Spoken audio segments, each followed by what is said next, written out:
49절 1절입니다. 49장 1절입니다. 야곱이 그 아들을 불러 이르되 너희는 모이라. 너희가 후일에 당할 일을 내가 너희에게 이르리라.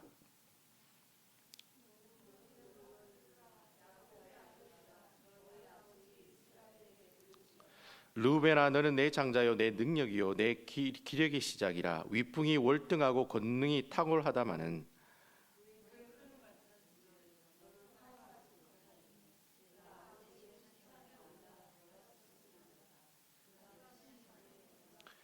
시몬과 레위는 형제요 그들의 칼은 폭력의 도구로다.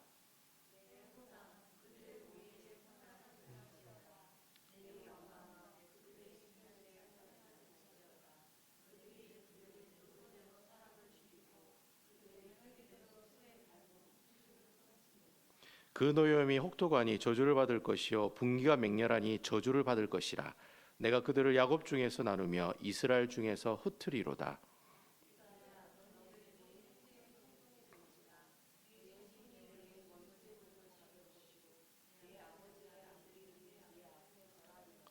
유다는 사자 새끼로다. 내 아들아 너는 움킨 것을 찢고 올라갔도다. 그가 엎드리고 웅크림이 수사자 같고 암사자 같으니 누가 그를 범할 수 있으랴.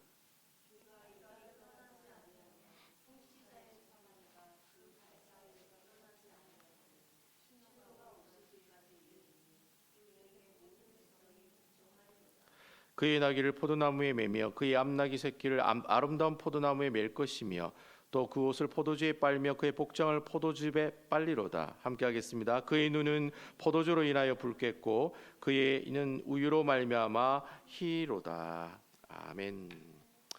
자, 오늘 본문에 있는 말씀을 가지고 유언과 예언이라는 제목으로 하나님의 말씀을 증거하도록 하겠습니다. 오늘 말씀은 좀 어려울 수도 있습니다. 그래서 여러분 잘 들으시고 이 말씀이 이런 내용이구나, 그리고 또 하나님께서 이런 교훈을 우리에게 주시는구나 이렇게 받으시고 기도 제목을 찾으시면 오늘 말씀에 아마 좋은 도움들이 될 거라고 저는 생각을 합니다. 오늘 본문의 말씀은 어떤 내용이냐면 이 야곱이라고 하는 사람이 이제 아들들을 모아놓고 마지막으로 이제 죽을 때가 이제 됐으니까 아들들에게 유언을 하고 있는 장면을 우리가 볼 수가 있습니다. 이 장면을 보고 많은 신학자들이 얘기하기를 이 내용은 말 그대로 야곱의 유언이다. 왜 아버지가 자녀들에게 유언하듯이 하는 유언이다라고 얘기하는 사람이 있는가 하면, 또 어떤 신학자들은 아니다. 이거는 야곱의 유언이라기보다는 야곱이 아들들을 향한 예언에 관한 내용을 기록한 내용이다라고 이렇게 제가 이렇게 이 책들을 연구해 보니까 한 거의 50대 50으로 막 싸우더라고요. 이 내용 가지고 이게 맞다, 이게 맞다, 네가 틀리다, 내가 맞다, 뭐 이렇게 얘기하는 사람들이 많이 있더라고요. 보통 이렇게 신학을 공부할 때 50대 50인 내용이 있잖아요. 그러면 일단 이 두 가지 내용은 어떻다고 얘기하면 됩니까? 다 맞다 이렇게 얘기하는 게 속 편한 내용이라고 할 수 있습니다. 내가 이렇게 생각할 수도 있고 저렇게 생각할 수도 있어요. 그렇지만 그 내용이 서로 팽팽하고 뭐 별로 그렇게 크게 다르지 않을 것 같으면 두 내용이 서로 맞다라고 이렇게 얘기하는 것이 우리가 서로 마음도 편하고 이해하기도 쉽다라고 하는 것이죠. 서로 장단점들이 다 있어요. 이걸 유언으로 봤을 때의 장점, 또 예언으로 봤을 때의 장점과 단점이 있기 때문에 우리는 일단 유언이기도 하고 또 하나님께서 이 야곱을 통해 주시는 12아들의 예언에 관한 내용이다라고 이렇게 얘기할 수 있다라고 하는 것이죠. 근데 성경 66권에 나오는 이 예언은 크게 세 가지 특징들이 있습니다. 우리가 성경에 나와 있는 예언의 내용을 쭉 이렇게 연구해 보면 크게 세 가지 특징이 있어요. 첫 번째는 정확하고 명확하다는 거예요. 그리고 굉장히 구체적이라는 거예요. 그러니까 성경에 나오는 예언의 내용들은 두리뭉실한 내용이 없어요. 가령 예를 들어서 우리에게 오중훈 성도님이 내년 가을에 큰 재물이 들어올 것이다. 점점점. 이거는 이제 두리뭉실한 거죠. 이건 예언이 아니라는 거예요. 그러니까 성경에 나오는 예언은 아주 정확하고 명확하고 구체적이라는 거예요. 대부분 다 연구를 해보니까 그렇다는 거예요. 그리고 두 번째는 성경에 나오는 예언들은 한 사람 개인에게 주는 예언들 내용보다는 이렇게 공동체를 향해서 주는 예언의 내용들이 대부분이라는 거예요. 그래서 오늘도 보면 야곱이 아들들에게 주는 그런 유언인 것 처럼 보이지만 실질적으로 야곱의 12명의 아들은 나중에 뭐가 됩니까? 이스라엘의 12지파가 되죠. 이스라엘이라고 하는 민족이 만들어지는 그 스탠다드가 바로 이 야곱의 12아들이거든요. 그러니까 12아들에게 유언을 했지만 실질적으로 그 유언은 누구에게 하는 겁니까? 이스라엘이라고 하는 그 나라에게 주는 예언이라는 거예요. 그래서 성경에 나오는 예언의 대부분은 개인에게 주는 예언보다는 이스라엘이라고 하는 공동체에 주는 교훈의 내용, 예언의 내용들이 대부분이다라는 겁니다. 그리고 마지막 세 번째는 이 성경이 나오는 이 예언은 거의 대부분이 비유로 되어 있거나 아니면 상징적인 내용으로 되어 있어요. 쉽게 설명하면 어렵다는 겁니다. 어렵다는 거예요. 그래서 오늘 여러분 오늘 그 성경 내용을 보면은 뭐 유다는 뭐 사자 새끼고 뭐 그리고 베냐민은 물어뜯는 일이고 그리고 뭐 다는 길섭의 뱀처럼 그리고 이사갈은 나귀다, 나귀 같은 그런 존재다 이렇게 비유법으로 적어놨거든요. 유다가 진짜 사자 이름이 유다라는 말이 아닙니다, 여러분. 여기 말하는 유다는 유다와 이사갈과 그리고 단과 그리고 또 베냐민이 가지고 있는 이런 여러 가지 비유법들은 그 지파들이 가지고 있는 기질과 성격들이 있어요. 그런 성격을 봤을 때 유다는 사자 새끼 같고 단은 왠지 좀 얍삽한 뱀 같고 그리고 이사갈은 왠지 좀 이렇게 촌스러워 보이는 나귀처럼 보이는 거예요. 그러니까 하나님께서 그런 비유와 상징적인 내용을 가지고 주로 예언은 이야기하고 있다라고 하는 겁니다. 그래서 많은 성도님들이 다니엘서라든지 에스겔서라든지 요한계시록 읽기 쉬워요, 읽기 어려워요? 읽기 어려워요. 여러분 우리 목회자들도 에스겔이나 다니엘서나 요한계시록을 보면 잘 몰라. 공부하지 않으면 이 내용이 무슨 내용인지 잘 모른다는 거예요. 그래서 목사님들도 사실 에스겔, 다니엘, 요한계시록, 뭐 이사야 그리고 뭐 요엘 이런 내용들은 설교를 잘 안 하세요. 왜? 어렵기 때문에. 그리고 아주 성경을 성경대로 해석을 해야 되지만 잘 해석이 안 되는 성경 구절이 있어요. 그걸 난해 구절이라고 하는데 이런 구절들이 잘 해석이 안 되기 때문에 해석이 안 되니까 설교도 안 되는 거죠. 그래서 성도들이 보기도 어렵고 목회자들이 보기도 어려운 내용이 바로 예언에 관련된 내용들이다라고 하는 겁니다. 그렇지만 기본적으로 예언은 크게 세 가지의 특징들이 있으니 첫 번째는 명확하고 정확하고 구체적이라는 것. 그리고 두 번째는 개인에게 이야기하는 내용보다는 이스라엘 공동체를 향해서 이야기하는 내용들이 많다는 것. 그리고 세 번째는 예언은 문자적인 내용이라기보다는 비유적이고 상징적인 내용들이 많이 있다. 그래서 좀 어렵다.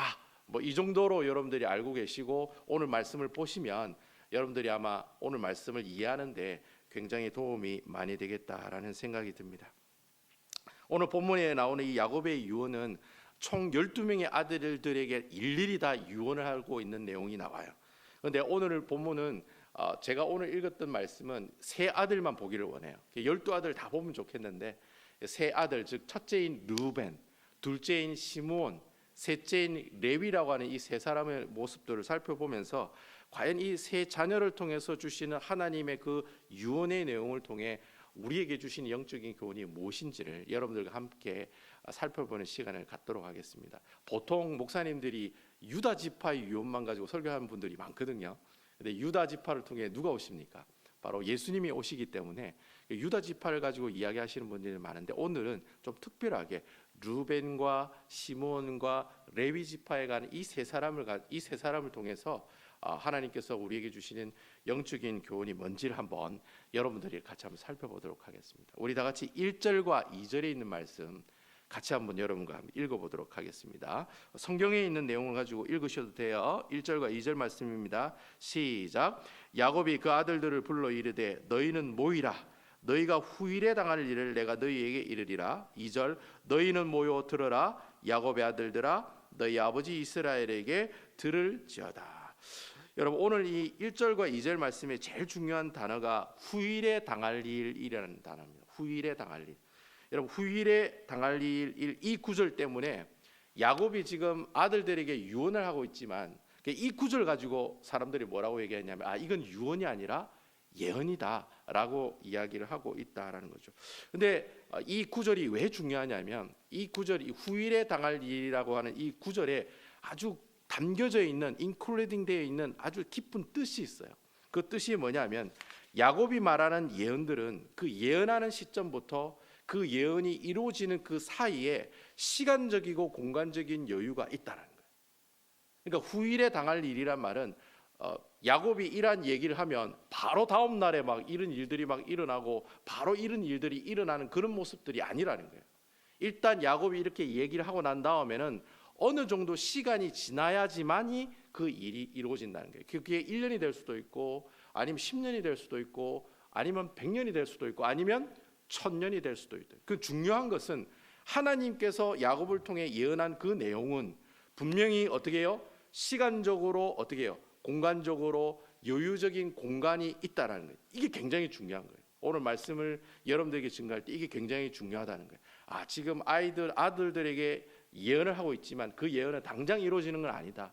그렇지만 그 공간이 분명히 존재한다는 거예요. 시간적이고 공간적인 그런 내용들이 그 사이에 예언하는 시점부터 예언이 이루어지는 시점 이 사이에 분명히 시간적인 공간들이 존재하고 있다라는 사실입니다. 이 사실을 여러분들 염두에 두시고 오늘 이 르우벤과 시몬과 그리고 레위 지파의 예언을 한번 여러분들 살펴볼 필요가 있다라고 하는 겁니다. 그래서 3절부터 7절까지 제가 여러분들 읽어볼 텐데 여러분들 눈으로 쭉 따라오시면서 분위기가 어떤 분위기인지를 한번 살펴볼 필요가 있어요. 이런 필이 어떻게 오는지 이게 뭐 좋은 얘기인지 나쁜 얘기인지 슬픈 얘기인지 아니면은 좀 약간 우스운 얘기인지 여러분들이 3절과 7절 말씀을 제가 읽으면서 한번 그 분위기를 여러분들이 살펴봤으면 좋겠어요. 제가 3절부터 7절에 있는 말씀 제가 쭉 한번 읽어보겠습니다. 르우벤아 너는 내 장자요 내 능력이요 내 기력이 시작이라. 위풍이 월등하고 권능이 탁월하다마는 물의 끓음 같은즉 너는 탁월하지 못하리니 내가 아버지의 침상에 올라 더럽혔음이로다. 그가 내 침상에 올랐었도다. 5절 시몬과 레위는 형제요 그들의 칼은 폭력의 도구로다. 6절 레호나 그들이 모에 상관하지 말지어다. 내 영광아 그들이 집회에 참여하지 말지어다. 그들이 그들의 분노대로 사람을 죽이고 그들이 혈기대로 소의 발목의 힘줄을 끊었음이로다. 7절 그 노염이 혹독하니 저주를 받을 것이요 분기가 맹렬하니 저주를 받을 것이라. 내가 그들을 야곱 중에서 나누며 이스라엘 중에 흩으리로다. 자 여러분, 첫째 아들 르우벤, 둘째 아들 시몬, 셋째 아들 레위에 관한 예언이 나오고 있는데 이런 분위기 어떻습니까? 좋아요, 안 좋아요? 일단 안 좋아. 일단 뭔가 뭐 벌 받는 기분이에요, 칭찬받는 기분이에요? 벌 받는 기분이라는 게. 뭐 저주도 하고, 야 걔네들하고 같이 놀지 마 이런 얘기도 나오고, 그죠? 그런 얘기도 나오고 있다라는 겁니다. 거의 좋은 얘기가 아니라 나쁜 얘기가만 나오고 있다는 거예요. 사실 여러분, 야곱이 아버지고 르우벤이 첫째 아들, 둘째 아들, 셋째 아들 레위까지 있다면 여러분 아버지 상식적으로 생각할 때 아버지가 자녀들에게 유언할 때 좋은 얘기를 해요, 나쁜 얘기를 해요?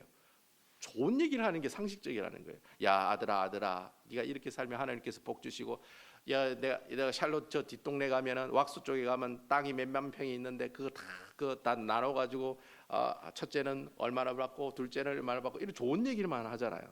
근데 오늘 이 르우벤과 시몬과 레위의 아버지의 그 야곱의 유언을 보면 꼭 수사반장 형사가 막 죄를 막 치조하고 네 이런 죄 지었으니까 너 이렇게 벌 받을 거야.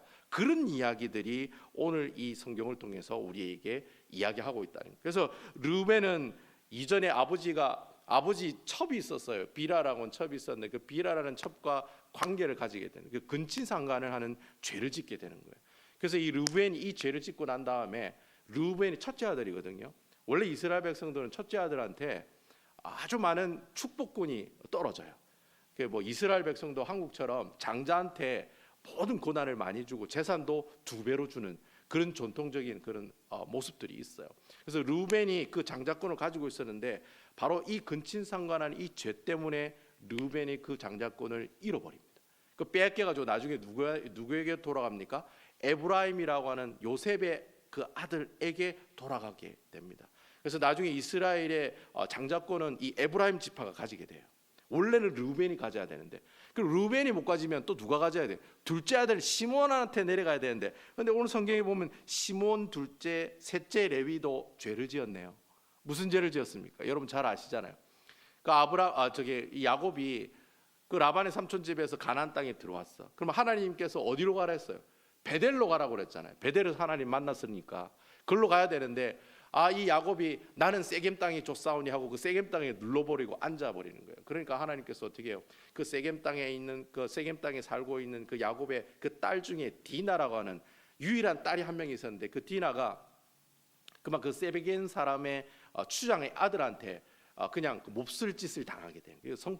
성폭력을 당하게 되는 거예요. 그 사건 때문에 이 레위와 시몬이 이 디나의 오빠들이거든요. 이게 한 레아라고 하는 이 첫 번째 부인의 직접 밑에 있는 여동생이었어요. 그러니까 이 레위와 시몬이 열받아가지고 어떻게 합니까? 이 세겜 사람들 칼을 들고 가서 그 두 형제가 세겜에 있는 남자들 다 죽여버려요. 그런 살인죄를 범하는 모습들을 성경 말씀을 통해서 우리에게 보여주고 있다는 거예요. 그 야곱이, 그 아버지인 야곱이 그 죄를 지적하는 거예요. 그 아버지인 야곱이 그 죄를 지적한다는 말은 누가 그 죄를 지적한다는 겁니까? 하나님이 그 아들들의 죄를 지적하고 있다는 거예요. 때로는 간음죄와 때로는 살인죄를 직접 하나하나 지적하고 있다는 거예요. 그러면서 이 야곱의 유언에 이 세 명의 아들에게 뭐라고 얘기를 합니까? 너희들은 하나님으로부터 뭘 받을 것이고 저주를 받을 것이고, 그리고 너희 민족들은 나중에 다 어떻게 될 것이다? 다 흩어질 것이다. 그러니까 너희들은 앞으로 다른 지파 사람들은 이 세 사람, 이 시몬과 이 레위 지파 사람들하고 어울리지도 말고 만나지도 말고 같이 살지도 말고 상종도 하지 말라는 거예요. 그런 이야기를 오늘 이 말씀을 통해서 우리에게 하고 있다는 겁니다. 나중에 여러분들이 집에 가셔서 이 야곱이 12명의 아들에게 유언한 내용들을 쭉 읽어보면 칭찬받는 아들은 딱 두 아들밖에 없어요. 바로 넷째 아들 유다랑 11번째 아들인 요셉. 요셉 지파와 그리고 유다 지파만 칭찬을 받고 나머지는 다 어때요? 그냥 쏘쏘해요. 나머지는 그냥 뭐 이렇게 좋은 얘기도 하고 나쁜 얘기도 하는데 그냥 나머지는 아예 저주하는 내용이 있기도 있지만은 거의 대부분의 내용은 그냥 쏘쏘하게 너네 이러니까 이 정도 축복 받을 거야라고 이야기하고 있는 내용이 그 뒤에 계속해서 나오고 있다라는 거예요. 만약에 한 아버지가 아들에게 유언할 때 이렇게 저주하는 내용을 했다면, 너희 하나님의 심판이 있을 것이라고 얘기했다면 그럴 수도 있어요. 저는 그럴 수 있다고 봐요. 아버지가 첫째 아들이 그래 죄를 많이 지었으면 네 그 죄 많이 지었지? 네 나중에 고통 좀 당해봐라. 이런 얘기 아버지가 할 수 있어요, 없어요? 저는 할 수 있다고 봐요. 아버지니까 그 죄가 너무 크니까. 시몬과 레위는 사람을 한두 명 죽인 것도 아니잖아요. 몇백 명, 몇십 명을 다 죽인 거잖아요. 그런 살인죄가 있었으니까 네 그 죄 지었으니까 네 하나님께 벌 받을 거야. 만약에 개인적으로 유언을 던진 내용이라면 저는 그럴 수 있다고 봐요. 아버지가 열받아가지고 돌아가시기 전에 확 화풀이 하면서 그렇게 돌아가실 수 있다고 저는 생각해요. 근데 여러분, 한 개인의 유언이라면 그렇게 생각할 수 있지만 이게 하나님께서 한 지파에게 주는 예언의 내용이라면 어떻게 해요? 상황이, 이야기의 내용이 완전히 틀려질 수 있다는 거예요. 이게 되게 심각한 문제라는 거예요. 하나님이 그 족속에게 하나님께서 너에게 저주하실 거야. 너희 지파 사람들 나중에 모여 살지 못하도록 다 흩어버리실 거야. 그래 얘기하면 그러면 이건 굉장히 큰 문제가 된다는 거예요. 이 말이 무슨 말이에요? 르우벤 지파랑 레위 지파랑 시몬 지파랑 나중에 어떻게 된다는 거예요? 너희들은 다 죽을 거야. 멸망할 거야. 망할 거야. 너희들이 이 땅에 존재하지도 않을 거야. 하나님이 그 지파 사람에게 그래 얘기했다면 이거는 굉장히 심각한 예언의 내용이라 할 수 있다라는 거예요. 그러면 아버지가 아들들에게 이 예언한 유언을 한 이 내용들이 그러면 이 르우벤과 시몬과 레위 이 세 사람한테는 다 죽으라고 저주에 관한 그런 이야기만 한 내용이냐? 성경은 뭐라고 얘기하고 있냐는 거예요. 성경은 이 내용을 저주했다, 심판했다라고 얘기하느냐? 그렇지 않다는 거예요. 성경은 이 르우벤과 시몬과 레위에게 저주하는 그 내용이 나와 있기는 하지만 그 내용을 뭐라고 얘기하느냐면 28절에 보면 하나님께서 그렇게 얘기하고 있어요. 우리 다 같이 28절에 있는 말씀 한번 볼게요. 제가 28절에 있는 말씀 읽어보겠습니다. 이들은 이스라엘의 12지파라. 이와 같이 그들의 아버지가 그들에게 말하고 그들에게 축복하였으니 곧 그들 각 사람의 분량대로 축복하였더라. 성경은 우리가 보기에는 르우벤도 하나님한테 얻어터지고 레위도 하나님한테 얻어터지고 시몬도 하나님께 얻어터지는 내용만 우리가 본 것 같은데 실질적으로는 하나님 뭐라고 얘기하냐면 12아들들에게 뭘 줬다고 얘기하고 있습니까? 축복을 줬다라고 얘기하고 있다는 거예요. 그 어떻게 축복을 줬어요? 각 사람의 분량대로 어떻게 했다? 축복하였더라라고 성경은 이야기하고 있다는 거예요. 그럼 일단 야곱이 열두 아들에게 한 이 유언의 내용은 저주하는 내용이 있긴 하나, 그렇지만 하나님의 본심은 아버지의 본심은 자녀가 잘 되기를 원하는 거예요, 아니면 진짜 그래 살다가 죽기를 원하는 거예요? 잘 되기를 원하는 마음이 있다라는, 그게 하나님의 본심이라는. 야곱이 그 세 아들을 하나님의 그 이름으로 심판하는 내용을 이야기하고는 있지만 하나님의 본심은 그 세 명의 자녀들이 잘 되기를 원하는 마음을 갖고 있다는 거예요. 이게 굉장히 중요하다는 거예요. 자, 그러면 그 잘 되기를 소원하는 그 마음들을 우리가 이제 성경을 통해서 살펴봐야 된다라고 하는 겁니다. 여러분, 오늘 본문에 분량대로 축복했다는 말이 무슨 말이냐면 각각 개인이 가지고 있는 능력대로 축복했다는 말이 절대로 아닙니다. 우리 여기 오중훈 성도님은 뭐 등치도 좋고 이렇기 때문에 내가 너에게 큰 땅을 주겠다, 튼튼해 보이니까. 그런데 저기 우리 조 집사님은 너무 예리하고 호리호리해, 그러니까 니는 뭐 몸도 약하니까 어떻게 해요? 땅 요만큼만 가져가, 막 그냥 한 몇 평만 그냥 그 배추 심고 무 심고 그래 살아. 그렇게 그럼 그 능력이 그거밖에 안 되니까 그런 작은 축복만 주셨느냐? 그렇지 않다는 거예요.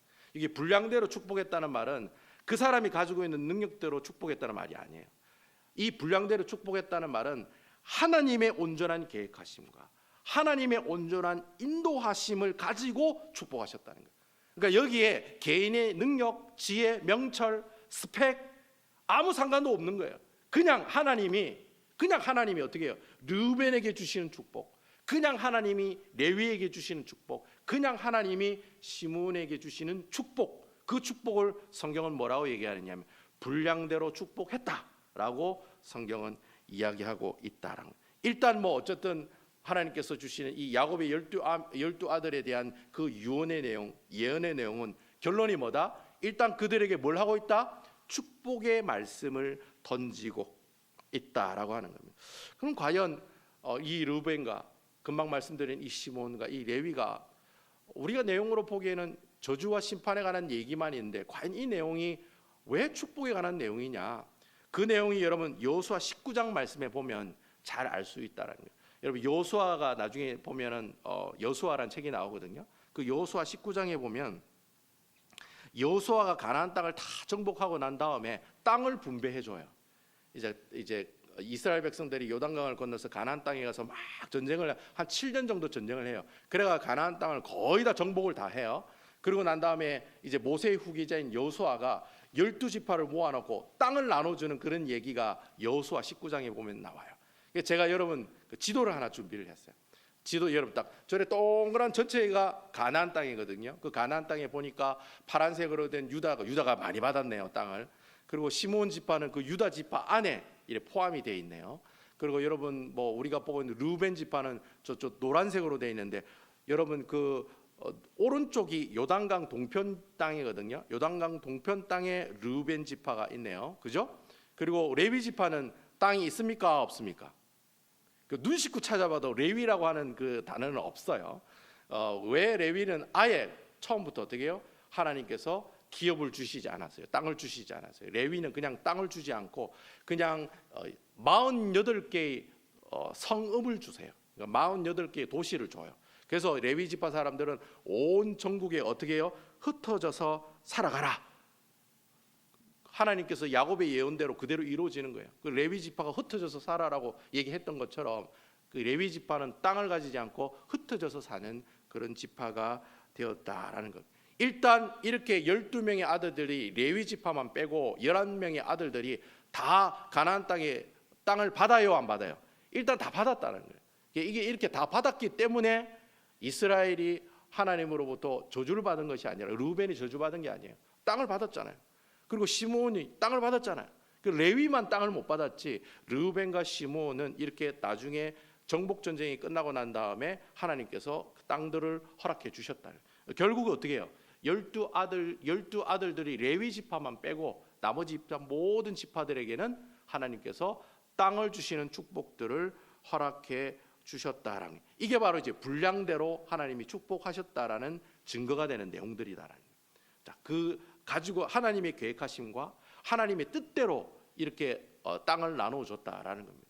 뭐 유다 지파는 뭐 잘생기고 힘이 세니까 파란색이 많이 가져가고 뭐 저쪽에 있는 뭐 베냐민 지파는 희죽거리 하니까 조금만 가져가라 해가지고 뭐 조금만 주고 그런 게 아니라는 거예요. 하나님 순전히 하나님의 계획하심과 인도 가운데서 분량대로 그들을 축복하셨다라고 하는 겁니다. 근데 여러분 시간이 점점 흐르면서 이 야곱이 예언한 내용들이 점점 어떻게 해요? 자, 이렇게 하나님께서 축복을 하셨어요. 12지파에게. 이렇게 축복을 하셨지만 레위 지파만 빼고 루벤과 시므온은 다 축복을 하셨다는 거예요. 그런데 문제는 시간이 점점 지날수록 어떻게 해요? 야곱이 예언한 내용처럼 루벤이 하나님으로부터 저주를 받게 되고 시몬이 하나님으로부터 저주를 받게 되고 레위는 아예 처음부터 그냥 땅이 없이 그렇게 나갔기 때문에 괜찮긴 하지만 어쨌든 레위 지파도 땅을 받지 못하는 그런 모습들이 나타나기 시작했다는 거예요. 바로 여러분 잘 아시는 첫째 아들은 그 근친상간의 죄 때문에 어떻게 해요? 결국에는 나중에 어떻게 되냐면 어떤 하나님의 심판을 받느냐면 이 르벤 땅이 여러분 요단강 동편에 노란색으로 돼 있잖아요. 나중에 이 시간이 지나면 이 가나안 땅에 있는 이 땅들을 잘 지켜야 되거든요. 근데 르벤이 그 땅을 지키지를 못해요. 제일 처음 누구에게 망하느냐면 그 밑에 보면 모압이라고 하는 나라가 있어요. 모압이라고 하는 족속이 있어요. 다 이스라엘 다 하나님의 그 형제 쪽 지파들이 족속들인데 그 모압이라고 하는 그 나라가 나중에 르벤을 공격해가지고 르벤 지파의 땅을 어떻게 해요? 다 삼켜버려요. 결국에는 나중에 르벤 지파의 땅들이 어떻게 해요? 다 사라져 버리게 되는 거죠. 야곱의 예언한 것처럼 이 르벤 지파가 처음에는 하나님 축복을 받았지만 그 축복을 잘 지키지 못하고 결국에는 그 땅을 잃어버리게 되고 다 흩어져 버리는 그 하나님의 그 첫 번째 그 예언이 맞아떨어져가는 그런 모습들을 경험하게 된다는 거예요. 여러분 시몬도 마찬가지예요. 여러분 시몬도 저기 보면 유다 지파 안에 이래 동그랗게 시몬 지파가 있지만 시몬 지파가 처음부터 저 땅을 받을 때 굉장히 사람의 인구수가 굉장히 적었어요. 그러니까 저 큰 땅을 관리하지 못할 정도의 힘이 약해져 있었다라고 하는 것이죠. 뭐 이것은 나중에 출애굽기에 있었던 여러 가지 사건들 때문에 이 시몬 지파가 나중에 숫자가 적어진 건데 하나님 심판 때문에 숫자가 적어진 거거든요. 근데 이게 나중에 시몬 지파가 나중에 어디로 병합이 되느냐면 유다 지파가 시몬 땅을 이렇게 가져가 버리게 돼요. 합병을 하게 됩니다. 그래서 결국에 이 시몬 지파도 지도상에서 사라지는 일들이 일어나게 되었다라는 거죠. 그리고 레위 지파는 여러분 아시다시피 48개의 성읍 가운데 이렇게 막 흩어져 가지고 전국에 다 흩어져 가지고 레위 지파는 살게 되었다라는 거죠. 그러니까 하나님께서 그들에게 분량대로 축복하셨지만 그렇지만 야곱의 예언대로 첫째 아들 루벤 사라지고 둘째 아들 시므온 사라지고 셋째 아들 레위 지파도 전국에 다 흩어지는 그 하나님께서 말씀하셨잖아요. 너희들을 하나님께서 저주하시고 심판하시고 뭐 할 거다? 흩어버리겠다. 그게 그 세 자녀에게 주는 하나님의 예언이었거든요. 근데 그 예언의 말씀대로 르벤도 사라져, 시므온도 사라져, 레위 지파도 다 흩어지는 그러한 모습들을 우리에게 보여주고 있다라고 하는 거예요. 결국 하나님께서 이 르벤과 시므온과 이 레위가 받는 이 예언들을 통해서 우리에게 주시는 영적인 교훈이 뭐냐? 그것은 바로 첫 번째 하나님께서 우리에게 주는 영적인 교훈은 우리 하나님은 죄악을 정말 싫어하신다. 싫어하는 정도가 아니라 끔찍하게 싫어하세요. 그러니까 하나님은 죄를 너무 싫어하신다는 거예요. 그럼 어떤 죄를 진짜 싫어하시느냐? 바로 간음죄와 살인죄를 싫어하신다는 거예요. 여러분 여기서 말하는 간음죄는 영적인 간음죄도 인클루딩 되어 있는 겁니다. 영적인 간음죄가 뭡니까? 우상숭배잖아요. 우상숭배. 하나님만 섬겨야 되는데 바람피고 다른 신을 섬기는 거예요. 그래서 그걸 두고 우상숭배라고 얘기하는 거예요. 그래서 하나님이 이스라엘 백성들을 향해서 제일 싫어했던 죄가 두 가지가 있는데 하나는 우상숭배고 하나는 살인죄. 사람들을 미워하고 싫어하는 살인죄 이 두 가지 죄악을 가장 싫어하셨다는 거예요. 그래서 여러분 나중에 이스라엘의 역사를 보면 솔로몬 왕이 이스라엘의 3대 왕이거든요. 첫 번째가 사울 왕이고 두 번째가 다윗이고 셋째가 솔로몬인데 솔로몬이 죽고 난 다음에 이스라엘이라는 나라가 두 개로 나눠져요. 북쪽은 북이스라엘, 남쪽은 남유다. 근데 여러분 북이스라엘 나중에 계속해서 존재합니까? 망합니까? BC 722년에 아수르라고 하는 나라한테 망해요. 그리고 남유다는 또 어떻게 해요? BC 586년에 바벨론이라는 나라한테 망해요. 그래가지고 이제 포로로 잡혀가잖아요. 70년 동안 포로로 잡혀가잖아요. 그 사건이 일어나는데 북이스라엘이 망하고 남유다가 망한 이유가 뭐냐? 두 가지예요. 우상숭배랑 살인죄. 그러니까 하나님이 제일 싫어하는 죄를 이스라엘 백성들이 주구장창 그 죄를 범죄하게 되는 거예요. 그러니까 하나님께서 어떻게 해요? 네가 그 죄를 지으니, 내가 제일 싫어하는 죄를 지으니 어떻게 해요? 북이스라엘도 날려버리고 남유다도 날려버리고 예루살렘 성전 다 파괴하고 없애버리시고, 아예 나를 위해 예배 드리지 말라고 예루살렘 성전을 돌 위에 돌 하나 남기지 않고 다 무너뜨리고 없애버리신 분이 하나님이시라. 너무 싫어하니까 그 예루살렘에 있는 그 성전도 다 하나님께서 무너뜨리신다. 나한테 예배 드리지 마라, 필요 없다. 너희들이 맨날 우상 숭배와 살인죄를 범하는 그 죄를 범하면서 성전에 와서는 주여 우리를 용서해 주세요, 이렇게 복 주세요. 나 그런 예배 받기 싫다. 그래서 어떻게 해요? 가지고 있는 그 성전들을 다 무너뜨리는 그 모습들이 있었다는 거예요. 여러분, 역대 이스라엘의 왕들을 쭉 살펴보면요, 왜 하나님께 벌받고 심판받느냐? 여러분, 제일 중요한 다윗 왕이 있잖아요. 여러분, 다윗 왕이 왜 망합니까? 간음죄 때문에 망해요. 살인죄 때문에 망해요. 여러분, 다윗이 바세바랑 간통하다가 어떻게 해요? 하나님한테 터지죠. 그리고 그 남편인 그 우리아를 전쟁통에 당하고 죽게 만들고, 그러니까 간음죄와 살인죄를 범한 왕이 바로 다윗 왕이었어요. 그러니까 하나님께서 그 다윗 왕을 버리시기는 버리시는데 내가 절대로 너희 자손들을 망하지 않겠다는 약속을 했기 때문에 일단 다윗의 자손들은 망하지는 않지만은 다윗은 어떻게 해요? 그 말로가 그렇게 별로 하나님께서 기뻐하시지 못한 그 말로로 죽게 되는 그런 모습들을 우리에게 보여주고 있다라는 거예요. 그러니까 하나님께서는 이 야곱의 예언을 통해서 우리에게 경고하시는 거예요. 바로 르우벤과 시므온과 레위 지파 사람들에게 경고하고 계신다는 거예요. 뭘 경고하느냐?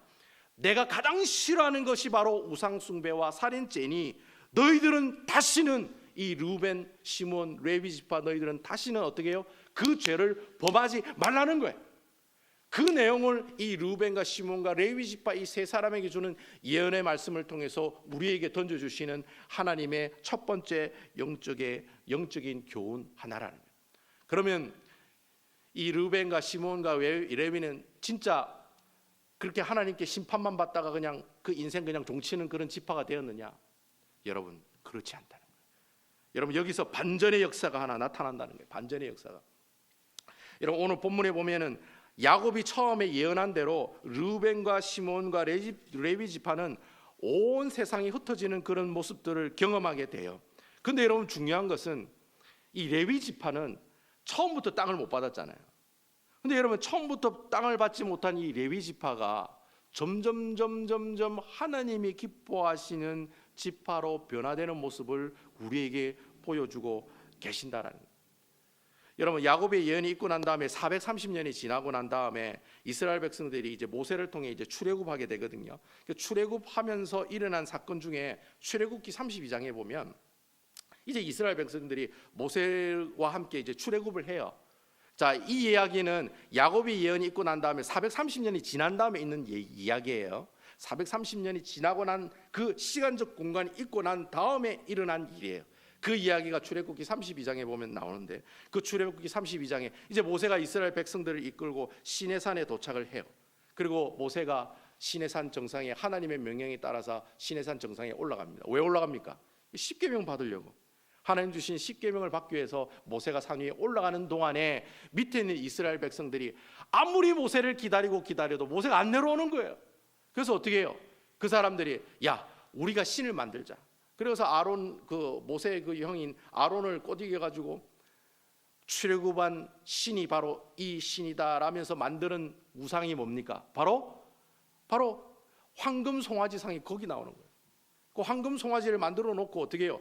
바로 이분이 바로 우리를 출애굽하게 한 하나님이시다라고 하면서 축배를 들고 뭐 축제를 벌이는 그런 모습을 보이다가, 그때 그 순간에 누가 내려와요? 모세가 십계명 2개 들고 그때 내려왔는데, 지금 이 이스라엘 백성들은 우상을 향해 축배하며 축제하는 그런 모습들을 보이게 되니까, 나중에 여러분 이 출애굽기 32장 26절에 모세가 뭐라고 얘기하냐면, 너희들이 여호와 편에 있는 자는 다 내게로 나오라. 그 뭐라고 얘기해? 그 이스라엘 백성들에게 그렇게 얘기하는 거야. 야, 너희들 가운데 하나님 편에 섰다라고 생각하는 사람 다 내한테로 나와라 라고 얘기했을 때, 모두 다 모세를 따라간 족속이 있었으니 그 족속이 어떤 족속이에요? 바로 레위 지파 사람들이었다. 여러분 참고로 모세와 아론은 레위 지파 사람입니다. 일단 여러분 그 제 가운데 있는 모든 지파 사람들이 다 제 가운데 있었잖아요. 근데 그 제 가운데 있는 사람들이 하나님 편에 선 사람 앞으로 나와줄래? 라고 얘기하니까 레위 지파의 대부분의 사람들이 어떻게 해요? 다 앞으로 나오더라는 거예요. 그 다음 하나님께서 그 나오지 아니하는 나머지 사람들 다 어떻게 해요? 다 하나님께서 심판하셔서 무려 3,000명이나 하나님께서 어떻게 해요? 그 목숨을 앗아가게 하는 그런 놀라운 역사들이 이 성경 말씀을 통해서 우리에게 이야기해주고 있다는 거예요. 그러니까 여러분 야곱이 레위 지파를 향한 예언이 있고 난 430년이 지났을 때 그 레위 지파는 처음에는 죄를 동참하는 사람이었다는 거예요. 살인죄를 저지르는 그런 죄를 동참하는 지파였지만 430년이 지나고 난 다음에 이 레위 지파는 어떻게 변해 있습니까? 죄를 동참했던 사람들이 이제는 그 죄에 동참치 아니하고 어떻게 해요? 하나님의 그 심판의 자리를 떠나는 그런 지파의 모습을 우리에게 보여주고 있다는 거예요. 지금 여러분 이 레위 지파가 점점 어떻게 하고 있다는 거예요? 체인지되고 있다는 거예요. 점점 변하고 있다는 거예요.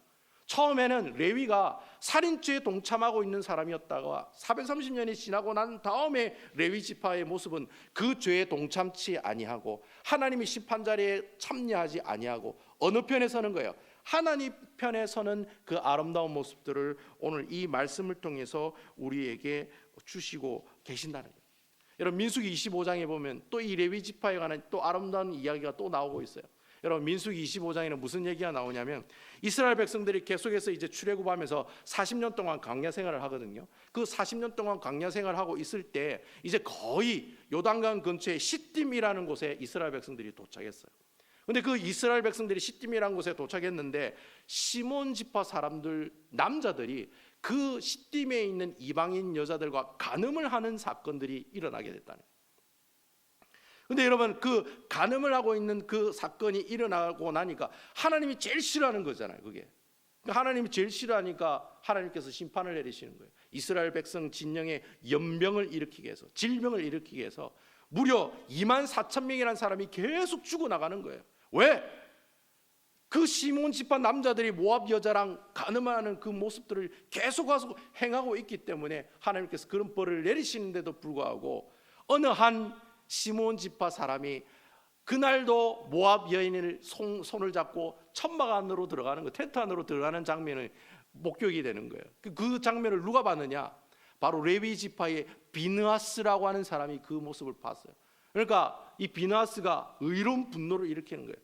어떻게 너희들 때문에 지금 이스라엘 백성들이 24,000명이나 되는 사람들이 질병으로 죽고 있는데 그럼에도 회개하지 않고 또 그 짓을 하고 있냐라는 거예요. 그래서 이 비느하스가 창을 들고 그 천막 안으로 들어가가지고 그 남자와 여자를 그냥 콕 그냥 그 어떻게 해요? 제가 뭐 더 이상 표현을 못하고 그냥 창으로 콕 뭐 둘로 두 사람을 그냥 포개가지고 찔러 죽였다. 근데 그 모습을 보고 하나님께서 뭐라고 이야기하시느냐? 민수기 25장 11절에 하나님께서 그렇게 이야기하세요. 제가 한번 읽어드릴게요. 제사장 아론의 손자 엘리아살의 아들 비느하스가 내 질투심으로 질투하여 이스라엘 중에서 내 노를 돌이켜서 내 질투와 심으로 그들을 소멸하지 않게 하였도다. 그러니까 하나님이 그 모습을 보고 진짜 열받아 있었는데 그 열받았던 그 하나님의 마음을 누가 알았다는 거예요?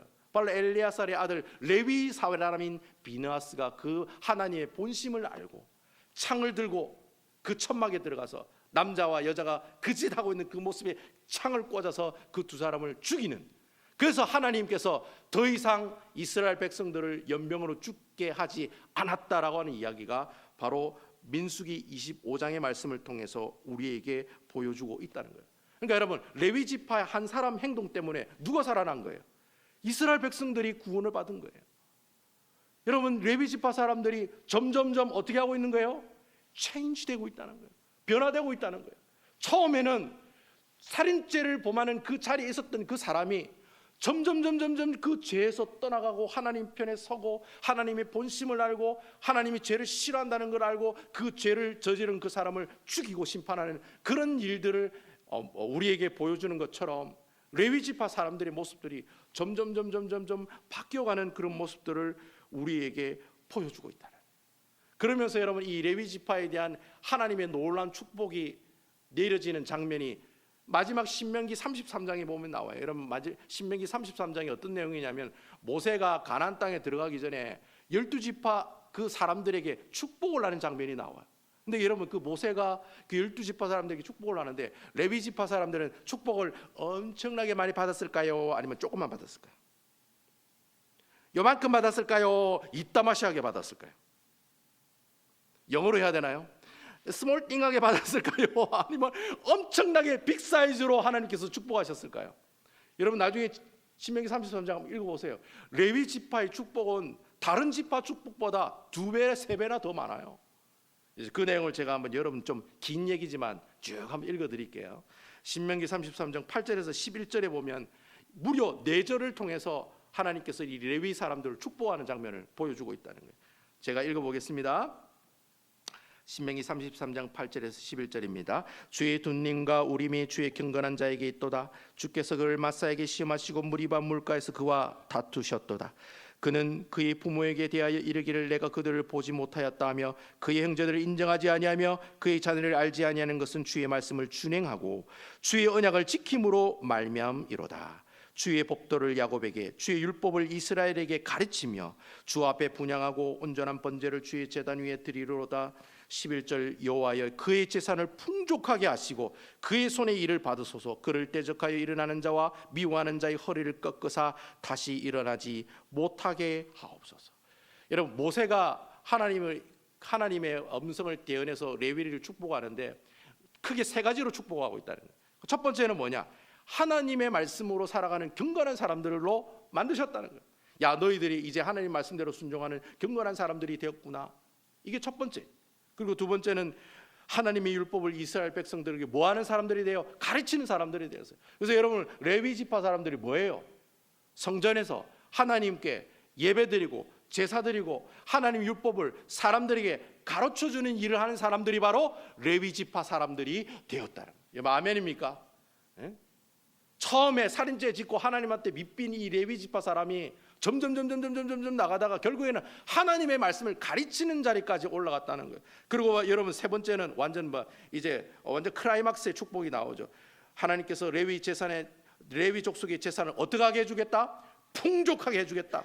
제가 이 말씀을 보면서 이 말씀에 밑줄 쫙 동그라미 3개, 당구장 3개 표시 딱 했어요. 풍족하게 해주겠다. 부자가 되게 해주겠다는 말이에요. 하나님께서 밀어 넘치는 그 축복들을 주겠다는 거예요. 그리고 어떻게 해요? 그들을 어떻게 해주시겠다? 지켜주시겠다라고 오늘 이 말씀을 통해서 우리에게 이야기하고 있다. 그러니까 여러분, 레위 지파가 처음에는 좀 거시기 했는데 하나님의 예언대로 다 흩어지고 땅도 하나도 못 받고, 다른 사람 다 땅 받았는데 레위 지파는 땅도 못 받았잖아요. 그냥 48개의 성 너희들이 골라가 거기서 살아라 그랬는데, 근데 이제는 이 레위 지파가 하나님께 축복을 받는데 어떤 축복을 받아요? 이따마시한 축복을 하나님께서 주시더라라는 겁니다. 결국 여러분, 하나님께서 이 루벤과 시몬과 레위 지파를 통해 주시는 두 번째 영적인 교훈이 바로 그거예요. 우리 하나님께서는 죄를 정말 싫어하시지만, 그렇지만 그 죄를 하나님 앞에 나와 회개하고 나오는 그 사람은 하나님께서 어떻게 하신다? 절대로 잊지 아니하신다. 여러분, 아멘입니까? 하나님께서 끝까지 그와 함께 해주시고 끝까지 그를 보호해 주시고 그와 동행해 주신다는 거예요. 어떤 사람에게? 죄를 회개하고 돌아오는 사람에게 그렇게 해주신다는 거예요. 그 말씀을 오늘 이 레위 지파의 말씀을 통해서, 이 레위 지파의 예언을 통해서 하나님께서 우리에게 이야기해 주고 계신다는 거예요. 제가 여러분, 이 레위 지파의 변화되는 이 반전의 모습들을 보면서 그분이 생각나는 거예요. 누가 생각나요? 그분이 생각나요. 누가 생각나는 거예요?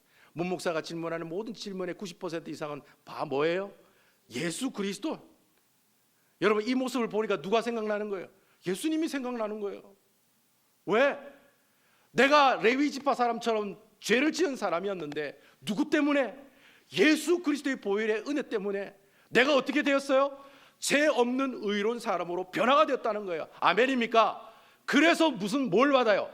하나님의 자녀되는 권세를 받고, 이때 아멘이 나와야 되는데 하나님의 자녀되는 권세를 받고 하나님의 백성이 되어 하나님의 놀라운 축복들을 가지고 살게 되는 사람이 되었다라는 겁니다. 할렐루야. 예? 내가 예수 믿고 구원받은 그 복이 세상에서 최고로 큰 복이요. 그 복 때문에 내가 어떻게 해요? 하나님 전에 나와 예배도 드리고, 내가 이렇게 자식도 키우고 사업도 하고, 내가 이렇게 건강한 모습으로 살아가는 모습들이 바로 그러한 하나님의 놀라운 축복 가운데 있는 삶의 모습들이 된다라고 하는 거예요. 그래서 여러분 히브리서 10장 19절에 보면은 뭐라고 되어 있습니까? 그러므로 형제들아 너희가 예수 그리스도의 피를 힘입어 성소에 들어갈 담력을 얻었다. 이 말이 무슨 말이에요? 야, 네가 하나님 전에 나와 예배드릴 수 있는 게 뭔지 아느냐? 예수 그리스도의 보혈의 피 때문에 그렇다라는 거예요. 그 피 때문에, 그 구속의 은혜 때문에 내가 하나님의 놀라운 축복, 그 레위 지파 사람들이 받는 그 망실하고 이따마시한 그 축복을 내가 지금 받고 있다는 거예요. 실감이 안 되시는 모양이네요. 실감되면 아멘 나올 건데, 내가 그런 축복을 받고 있다는 거예요. 사랑하는 성도 여러분, 하나님은 죄를 싫어하세요. 엄청 싫어하세요. 끔찍하게 싫어하세요. 그렇지만 여러분, 우리가 죄 안 짓고 살 수 있습니까? 예? 우리 폴성대는 죄 안 짓고 살 수 있어요, 없어요? 맨날 죄 짓지 뭐 돌아서고 나가면 죄 짓고 말이죠. 목사도 똑같아요. 설교 끝나고 집에 가면 또 죄 짓고 그런 삶을 산다는 거예요. 그럼에도 불구하고 그 죄를 예수 그리스도의 보혈의 힘을 힘입어 주님 앞에 나와 제가 잘못했습니다. 제가 그래 안 살겠습니다. 제가 이제 이거 끊겠습니다. 도와주십시오 주님 라고 하나님 앞에 회개하며 나오면 하나님께서 어떻게 해요? 그래, 내가 이따마시한 이 레위의 축복을 네한테 주겠다. 아멘입니까? 그런 축복들을 여러분들 하나님께서 주신다는 거예요. 저는 여러분들이 레위 지파를 향해서 하나님께서 야, 너 보호해 줄게, 풍족하게 해줄게. 아, 이거 풍족하게 해주자. 저는 깜짝 놀랐어요. 그 레위 지파가 지금은 이제 목회자들이잖아요. 목사가 무슨 부자가 부자가 되는 건 뭐 그 둘째치고 하여튼 풍족하게 해주겠대요. 그리고 보호해 주시겠대요. 얼마나 감사하고 할렐루야인지 모르겠어요. 아무쪼록 여러분, 우리를 죄업도 하시고 의롭도 하시고 주님의 구속의 은혜가 충만한 그 놀라운 보혈의 은혜를 늘 생각하면서 하나님께서 이 죄를 미워하셔, 싫어하셔, 그런 느낌이, 그런 필이 딱 오면 바로 누구의 이름으로? 예수 그리스도의 이름으로 하나님 앞에 회개하는 자리에 나가시는 아름다운 우리 남북의 성도 여러분들 다 되시기를 주님의 이름으로 축원드립니다. 이 시간에 우리 같이 기도했으면 좋겠습니다. 우리 여러분 다 같이 통성으로 기도했으면 좋겠어요. 하나님, 레위 지파가 처음에는 하나님한테 살인죄로 저주도 받고 심판도 받고 참으로 말이 아니었는데, 시간이 지나면 지날수록 레위가 하나님 편에 서고 남들이 짓는 그 죄 분노로 질투하심으로 그 죄를 짓는 그 사람들을 죽이기까지 하나님의 본심을 알아갔던 그 레위 지파 사람처럼 나중에 신명기의 모세가 레위 지파 사람들에게 이따마시한 축복을 던져주는 것처럼 주님, 저도 그렇게 살게 해주세요. 하나님, 죄를 싫어하시니 그 죄를 늘 회개하며 살아갈 수 있도록 도와주세요. 그 죄를 주님 회개할 수 있는 그 힘은 예수님 때문입니다. 예수님 때문에 제가 그래 할 수 있습니다. 늘 예수님의 보혈의 힘을 힘입어 아버지 하나님, 내 죄를 주님 앞에 회개하는 자가 되게 해달라고, 그런 삶을 살아가게 해달라고, 그래서 나도 레위 지파 사람들이 받은 축복을 나도 받을 수 있게 해달라고 우리 다 같이 하나님 앞에 통성으로 기도하며 나가도록 하겠습니다. 기도하시겠습니다.